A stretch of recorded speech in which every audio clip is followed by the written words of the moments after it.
and they're thankfully doing so.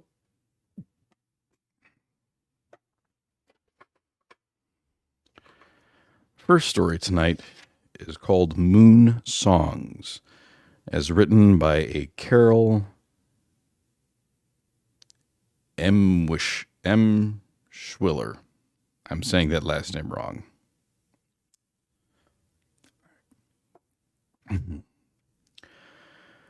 A tiny thing that sang. Nothing like it mentioned in any of my nature books, and I had many.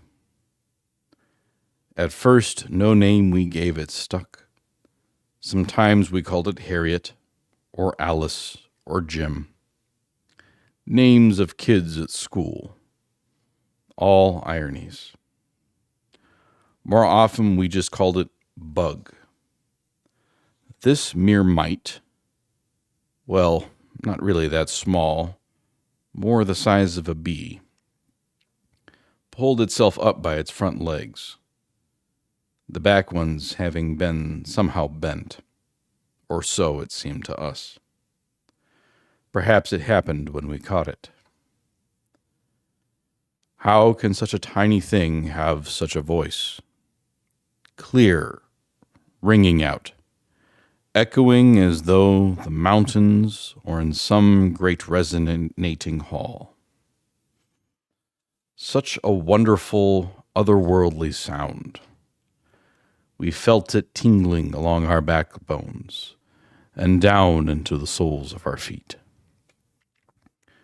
My sister kept it in a cricket cage, fed it lettuce, grains of rice, grapes, but never anything of milk or butter, in order to keep the phlegm down, she said, even though we didn't know how it made its sounds.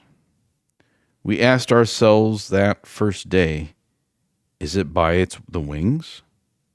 Is it the back legs? Is it, after all, the mouth? We looked at it through a magnifying glass, but still we couldn't tell. Actually, we didn't look at it long that time, for then we didn't like the look of it at all. There were hairs or barbels hanging down from its mouth, and greenish fur at the corners of its eyes. We didn't mind the yellow fur on its body, as that it seemed cuddly and bee-like to us. Does it have a stinger? My sister asked. But I couldn't say yes or no for sure, except that it hadn't stung us yet. Or me. For that first day, I was the only one that held it. I would suppose not, I told my sister. Maybe it has its voice to keep it safe. And besides, if it had a stinger, it would have used it by now. I did look carefully, though, but could see no sign of one. To make it sing, you had to prick it with a pin. It would sing for 10 or 15 minutes, and then would need another prick. We knew enough to be gentle. We wanted it to last a long time. How we discovered the singing was by the pricking, actually.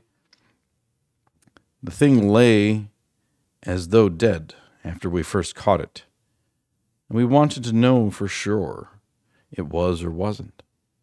So we pricked it. One prick got a little motion. 2, and it sat up, struggling to pull its poor back legs under itself. 3, and it began to sing, and we knew we had something startling and worthwhile. A little jewel, better than a jewel that sang. My sister insisted she had seen it first, and that, therefore, it was hers alone. She always did like tiny things, so I suppose it was right that she should have it. But I saw it first, and I caught it.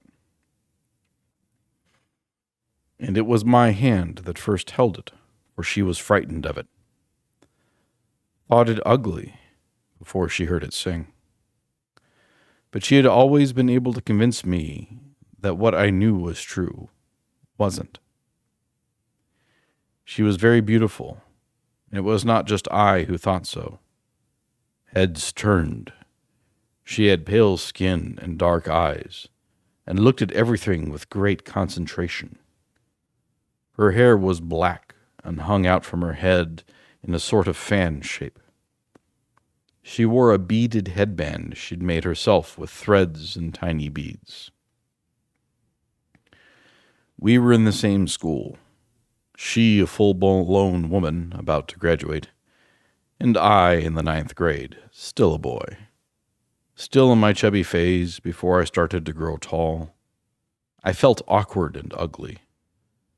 I was awkward, and if not exactly ugly, certainly not attractive. Her skin was utter purity, while I was beginning to get pimples.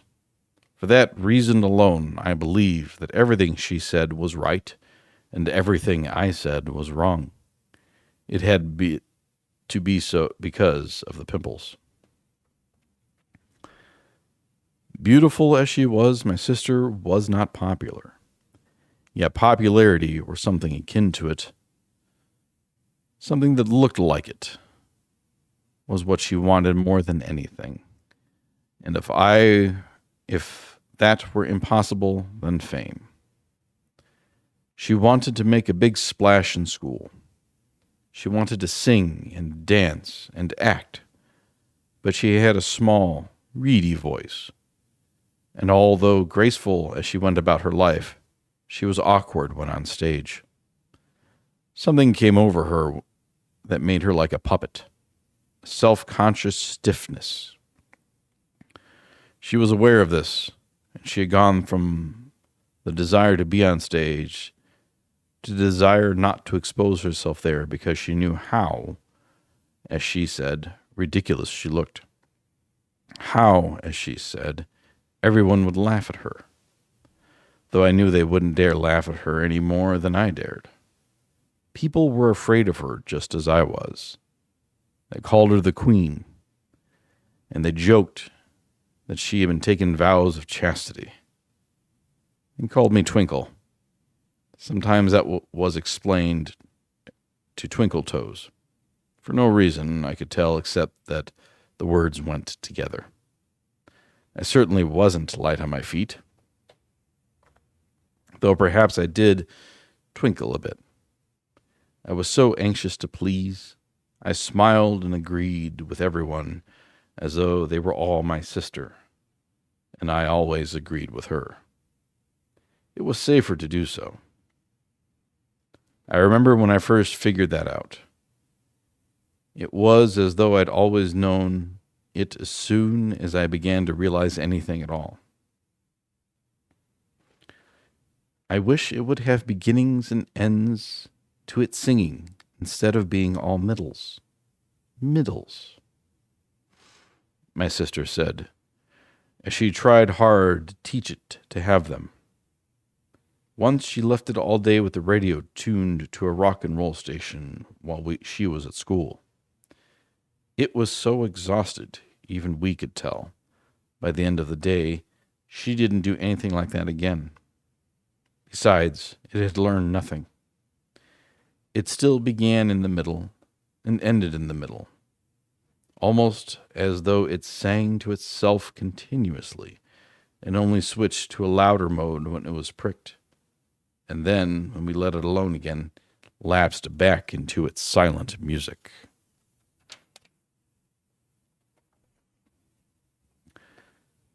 I wouldn't have known the first time my sister took the mite to school had I not sat near her in the cafeteria. She had never wanted me to get close to her at school, and I never particularly wanted to. Her 12th graders were nothing like my 9th graders. She and I never nodded to each other in the halls, although she always flashed me a look. I wasn't sure if it was a greeting or a warning. By this time, I sat fairly close to her at lunch, and I noticed she was wearing the antique pearl hat pin we'd found in the attic. She had it pinned to her collar, which was also antique yellowed lace, as though we'd found that in the attic too. She could laugh a tense, self-conscious, wide-mouthed laugh. She was never relaxed, not even with me, probably not even with herself. Though now I think about it, sometimes when we lay back, she on her bed and I in the chair, and we listened to the mite sing, sometimes then she was, I'm sure, relaxed.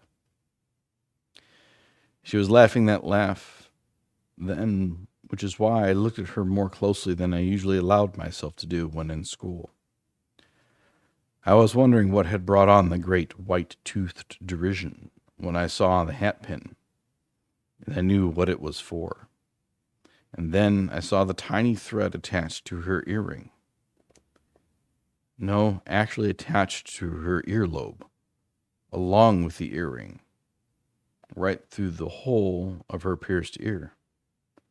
I saw a little flash of yellow in the shadow under her hair, and I thought, no, our mite, for I still thought of it as ours, though it seemed hers now. Our mite should stay safely at home, and it should be a secret. Anything might happen to it or her here. There were boys who would rip it right out of her ear if they knew what it could do. Or perhaps even if they didn't know, and the hat pin made it clear she was thinking of making it sing. I wondered what would happen if she did. Also, I worried that it wouldn't be easy for her to control her pricking there by her ear. She'd have to hold the mite in one hand and try to feel where it was and prick it with the other. She couldn't be sure where she would be pricking it. She could hit it in the eye for all she knew. I wanted to object, but instead, when we were home again and alone, I let her know I knew. I asked her if she was hearing it sing to her all through school. If tethered that close to her ear, she could hear its continuous song. But she said no, that sometimes she heard a slight buzzing and wasn't even sure if it came from it. It was more like a ringing in her ear. Still, she said, she did like the bug being there, close by. It made her feel more comfortable in school than she'd ever felt before. It's my real friend, she said. What about if it stings? What if it does have a stinger? We don't know for sure it doesn't. It would have stung already, wouldn't it? Why would it wait? I'd have stung if I had a stinger. And I thought, she's right. It hadn't been so well treated, it wouldn't have thought to sting if it could have. So we lay back and listened to it. We could feel the throbbing of its song down and along our bodies. We shut our eyes and we saw pictures, landscapes where we floated or flew, as though we were nothing but a pair of eyes. Sometimes everything was sunny and yellow, and sometimes everything was foggy in a shiny kind of gray. It was strange, she and the mite. More and more, she had only males' names for it. George, Teddy, Jerry.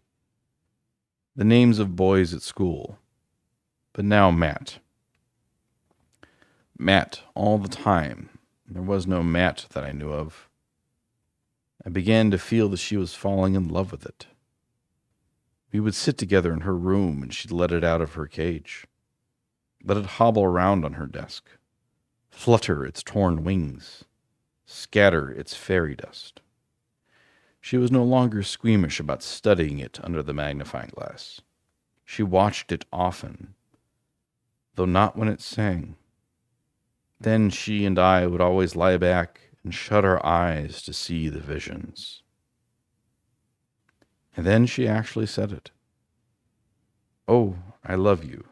I love you so much.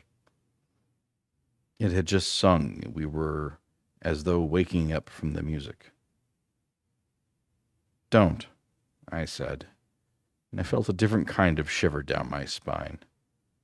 Not the vibrations of the song, but the beat of fear. What do you mean? What do you mean, don't? Don't tell me don't.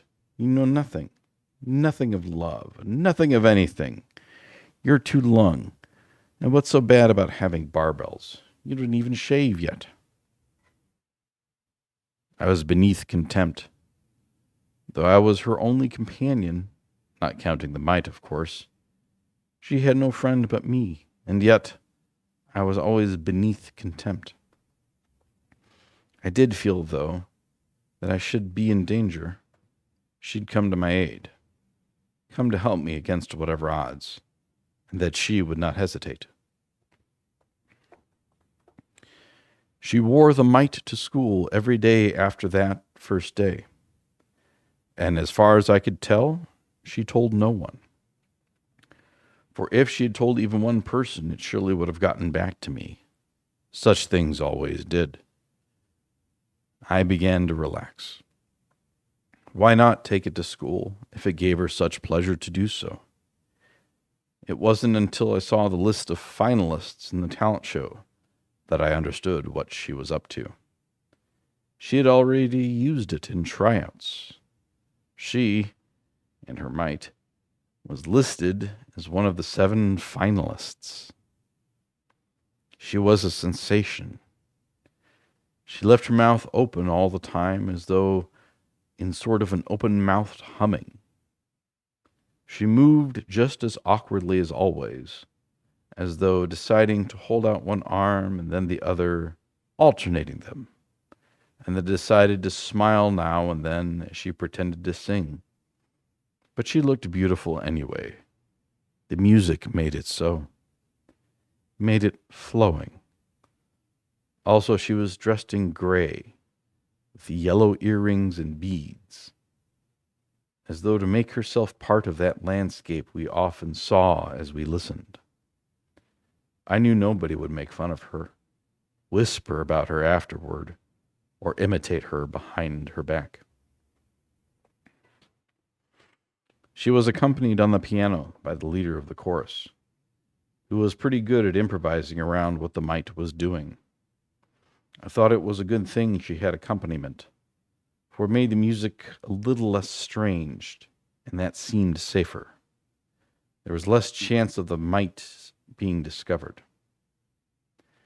Everybody sat back, just as the two of us always did, feeling the vibrations of it, and no doubt seeing those landscapes.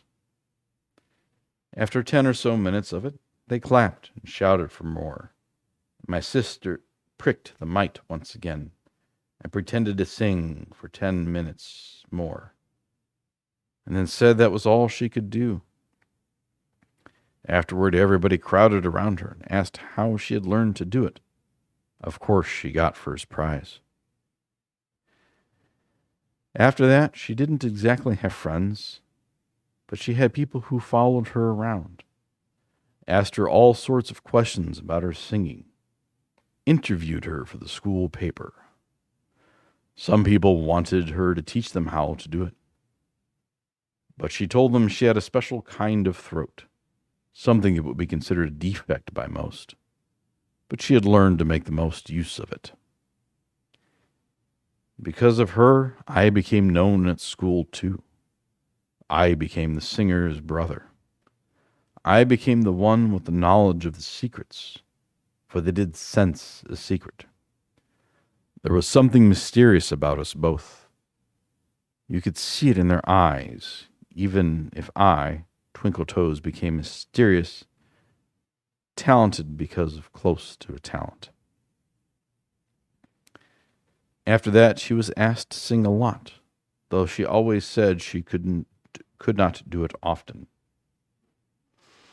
Keep them wanting more, she told me. Keep them guessing. Sometimes she would come down with a phony cold just when she said she would sing. The auditorium was already filled with people who would come just to hear her. But something stranger than love, more than love, began to happen between my sister and the mite. Or rather, the mite was the same, but my sister's relationship changed. That first performance, she had pricked it too hard. A whitish fluid had come out of it, dripping down one side and dried there, making the yellow fur matted, less attractive. She'd felt guilty about that and said so. I'm such a butcher, she said, and seemed to be trying to make up for it by finding special foods that it might like. She even brought it caviar, which it wouldn't touch. And she wanted punishment. Sometimes she would ask it to sting her. Go ahead, she'd say. I deserve it.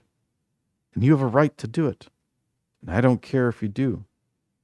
I love you just the same, Matt, she'd said. And it occurred to me, perhaps, it was the name she'd made out of mite. She had called it sometimes mite. Mite now made it clearly male with Matt. My Matt, she said. All mine. I was out of it completely, except as watcher and listener. Its song had not suffered from the wounding. It just had a little more difficulty moving itself about. My sister had tried to wash the white stuff off, but had only smeared it around even more, so that the mite was now an ugly, dull creature, with here and there 1 or 2 yellow hairs that stuck out. Sting me, my sister said. Bite me. I deserve it. Now she would lie on her bed and let it crawl around on her stomach. It moved with difficulty, but it always moved, except now and then when it seemed to sit contentedly on her belly button. I don't deserve you, she'd say. I don't deserve one like you. Sometimes she'd say, I'm yours, on her bed and laughing as though it were a joke. But it wasn't a joke. Sometimes she'd say, you love me. Do you really? Don't you? Do you? Tell me what love is. It's always small things that one could fly. It's small things that sting. I sat there watching. She hardly seemed to notice me, but I knew it was important that I be there. Even though beneath contempt, I was the observer she needed. I saw how she let it crawl up and down her neck. Now she giggled as it tickled, or lay seriously looking at the ceiling. In the cricket's cage, she'd placed a velvet cushion, and she'd hung the cage over her bed by a golden yellow cord. I'm your only friend, she'd say. I'm your keeper, your jailer. I'm your everything. I'm your nothing. And then she'd carefully place the mite in its cage, and I would know it was time for me to leave. At school, she became known as an artist with a great future. She walked around as though it were true that she was an artist, that she could dress differently from everyone else, that she was privileged and perhaps a little mad. I live for my art, she'd say, and only for that. She stopped doing her homework and said it was because she practiced her music for hours every day. I told her she might be found out. Can you live with this secret forever? Not to sing is to die, she said. And it was as though she had forgotten it wasn't she who sang. I will die, she said, if I can't sing. What if it dies or stops singing? It might. It's not healthy by the looks of it. Why are you asking me this? Why do you want to hurt me? I'm scared of what's happening. Love always scares people who don't know anything about it. And art does too. I'll always be this. In the middle of a song. In the middle of my life. In the middle. No end, no beginning. I had a dream of such a shining rain, such silver, such glow, as I were on the moon, or I were a moon myself. Do you know what it's like to be a moon? I was a moon. But I knew she was frightened too, of herself and of her love. And I thought that if I weren't there, she'd not be this way. That I was the audience she played to. That without me, she'd not believe in her drama. Without me, there'd be no truth to it. That night, the night I thought of this, I stayed away from our evening of music. I went back to my nature books, and it was true. She did need me. She brought me back with a bribe of chocolate. I think even her dreams, as she ignored me and stared at the ceiling, were of no pleasure to her without me there to be ignored. I did come back, but I wasn't sure how long I would keep doing it. And she was, in her way, nice to me then. To show her gratefulness, she bought me a little book on bees. The next night she threw it at me while I sat again in her chair, and she lay on her bed. It's nothing, she said, but I thought you might like it. I do, I said. I really do. Because I knew she needed me to say it, and I did like it. I'm going to give a program all my own, she told me then. It's at our school, but it's for everybody in town, and they're charging for it. And I'm going to get $100, even though it's a benefit for band uniforms. It's already beginning, and I haven't even tried. I just sat here and didn't do my homework, and everything's beginning to come true, just as I've wanted to.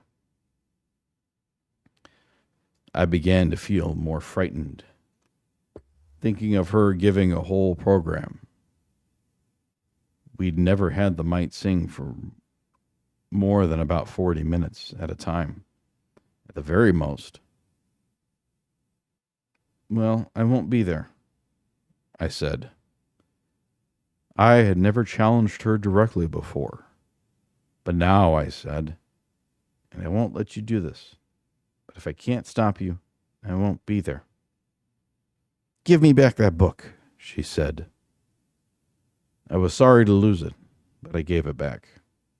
I would be sorrier to lose her. It was odd, but the higher she went with this artist business, the higher she got in her own estimation, the more she herself seemed to me like the mite. Torn wings, broken legs, sick, matted fur. It's just like you, she said. This is my first really big moment, and you have to want to take my pleasure in it from me.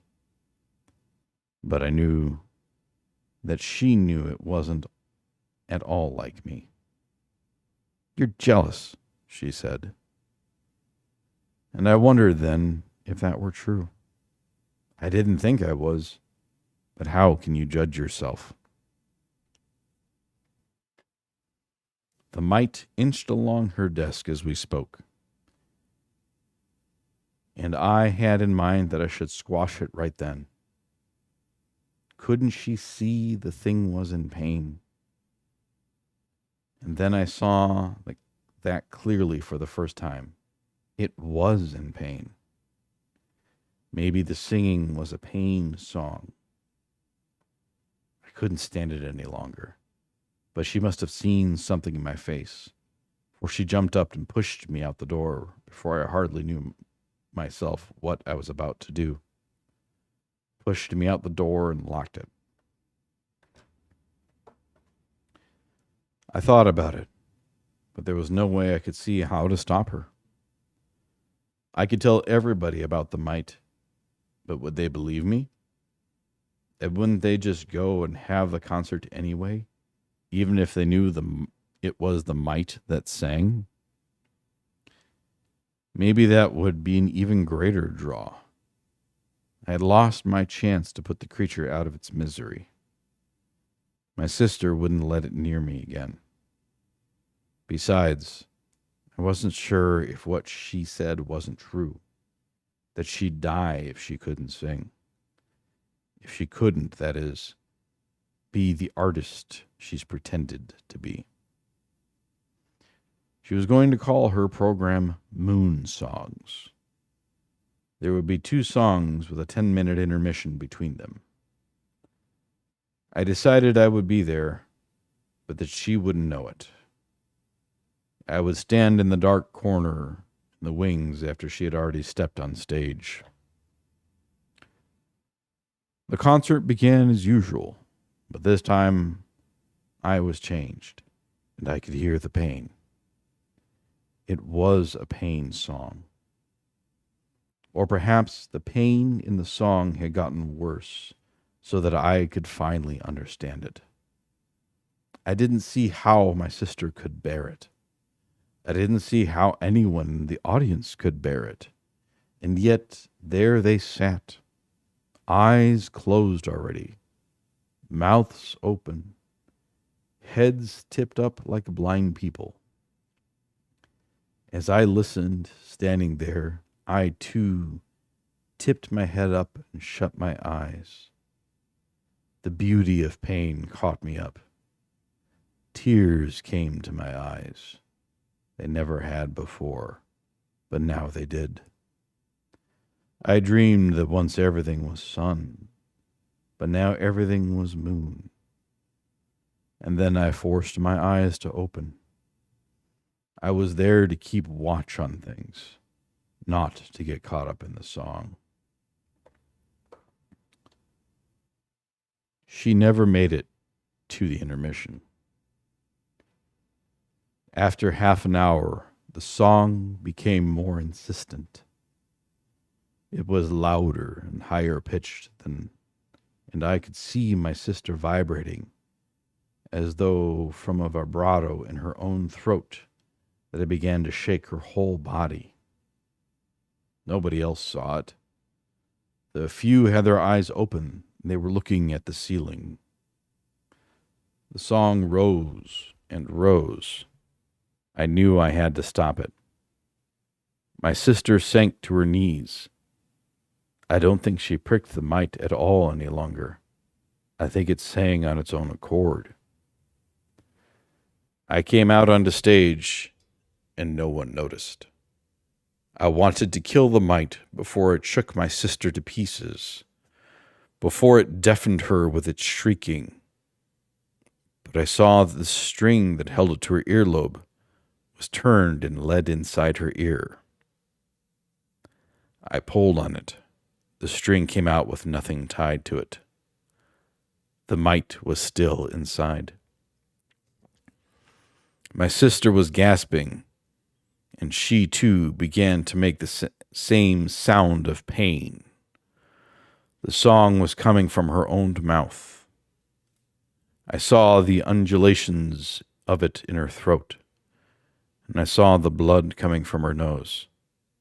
Not a lot, just one small trickle from the left nostril, the same side where the mite had been tied to the left ear. I slapped her hard then, on both cheeks. I was yelling, but I don't think anybody heard me, least of all my sister. I shook her. I hit her.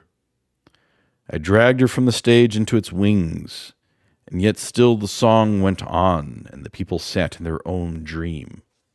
Whatever it was, certainly not the dream we'd seen before. It couldn't be with all this awful sound. Then I hit my sister on the nose directly, and the song faltered, became hesitant, though it was still coming from her own mouth and nowhere else. Her eyes flickered open. I saw that she saw me. "Let me go," she said. "Let us go. Let us both go." And then the song became a sigh of a song. Suddenly no pain in it. I laid her down gently. The song sighed on, at peace with itself, and then it stopped. Alive and then dead, with no transition to it. Both of them, my sister and the mite, stopped in the middle.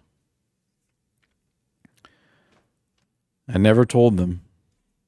I let them diagnose it as some kind of hemorrhage. In many ways, my life changed for the better after that. I lived for myself, or at least I tried to. And the year after, I became tall and thin and pale and dark like my sister. Nobody ever called me Twinkle Toes again.